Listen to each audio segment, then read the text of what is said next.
Good day, students. This is Gretchen, your school nurse. As a health services unit member, I am here to teach you of health lessons that are timely and informative. Together we listen and learn to plan, prepare, and protect ourselves.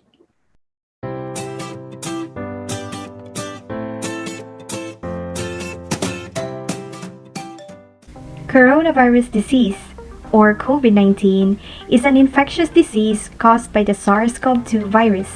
It has been part of everyone's life since mid-March 2020, when most schools, businesses, and communities quickly changed how they operated to prevent the spread of the virus. Let's take a quick review on what is all about this virus called COVID-19. COVID-19 is a disease caused by a virus, which belongs to a family of coronavirus.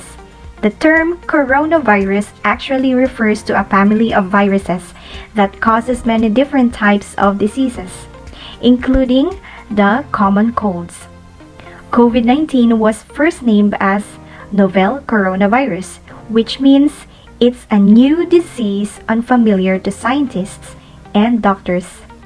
Its name is actually a mashup of three words. CO stands for corona, which means crown in Latin, and the viruses are named for the crown-like spikes on their surface. V or VI stands for the word virus. Letter D is for disease, and the 19 comes from the year 2019 when the disease was first detected in December 2019 in Wuhan, China.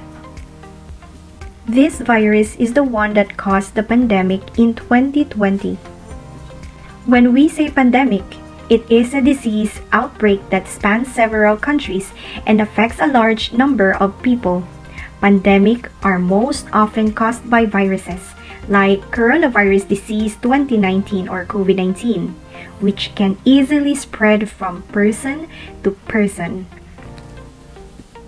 Through the years 2019 to 2022, this COVID-19 virus constantly changed through mutation, which made different types of its kind called variants. When a virus has one or more new mutations, it's called a variant of the original virus. Currently, the Centers for Disease Control and Prevention, or CDC, has identified two variants of the virus that causes coronavirus disease 2019 or COVID-19 as variants of concern. These are the Delta and the Omicron variant. How does someone catch COVID-19? So far, scientists have observed and studied that this virus can spread very easily via vectors, like objects we have touched, through sneezing, and through coughing. The liquid droplets carrying the virus may end up on someone's mouth, eyes, or nose, which allows the virus to enter inside their body. This can cause many people to get sick during the process of transmission. That is why the disease has spread worldwide. What are the signs and symptoms of COVID-19?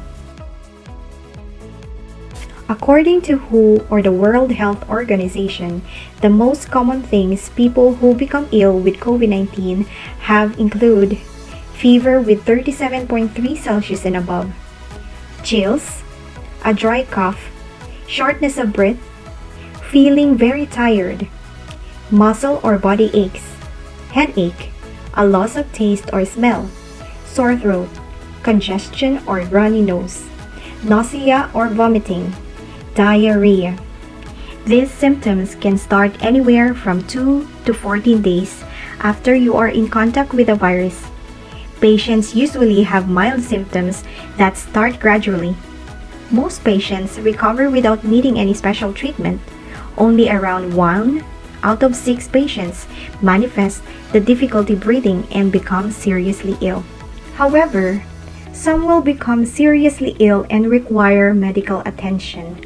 Older people and those with underlying medical conditions, or we call it comorbidities, like cardiovascular disease, diabetes, chronic respiratory disease, or cancer, are more likely to develop serious illness.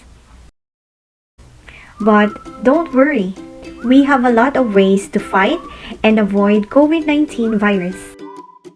Let us make sure to be prepared before this virus can infect us or our loved ones. So, here are ways to prevent the spread of COVID-19.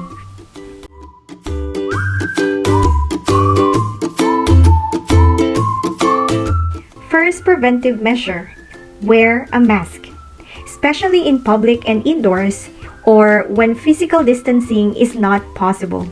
You need also to always wear your mask if you are experiencing having symptoms and taking care of sick person.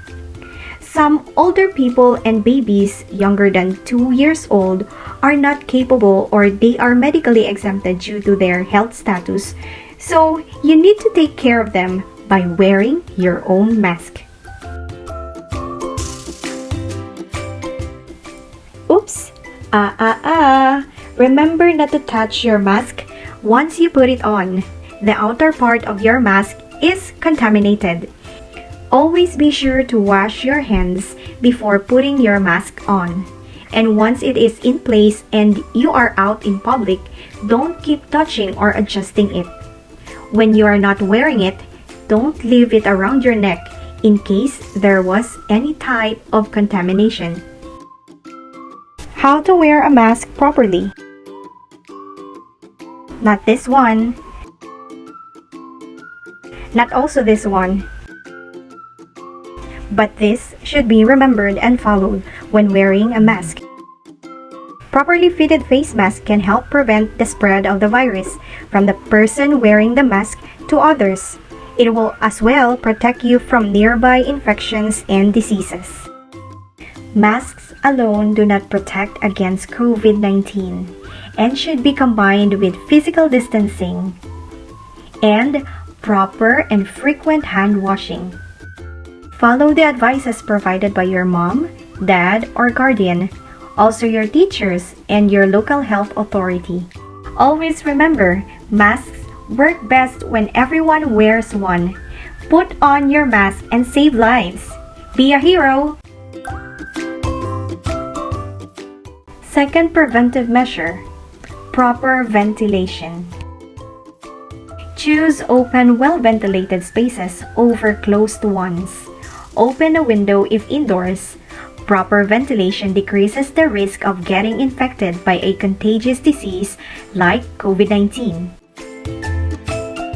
Number 3 preventive measure, frequent hand washing. Wash your hands very often with the use of soap and water for 20 seconds. Or you can use alcohol-based sanitizers. Did you know that this way the material that envelops the virus is broken? If this material is broken, the virus can't infect our cells. Be careful with the objects you touched and avoid touching your face. Number 4 preventive measure, physical or social distancing. It is the highest form of preventive measures that we have. Just like when you've had a cold, the best treatment is to stay in bed and away from anyone who might catch it from you. Like your grandparents, older people are more at risk for catching and getting sick from COVID-19. Maintain a safe distance from others at least 1 meter, even if they don't appear to be sick. So, stay home if you feel unwell and stay safe.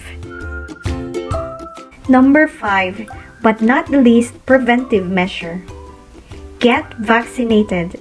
Getting a vaccine reduces your risk of severe illness, hospitalization, and death from COVID-19. Staying up to date on your COVID-19 vaccines, which includes getting a booster when eligible, further improves your protection. follow your local guidance about vaccination. Let's get vaccine!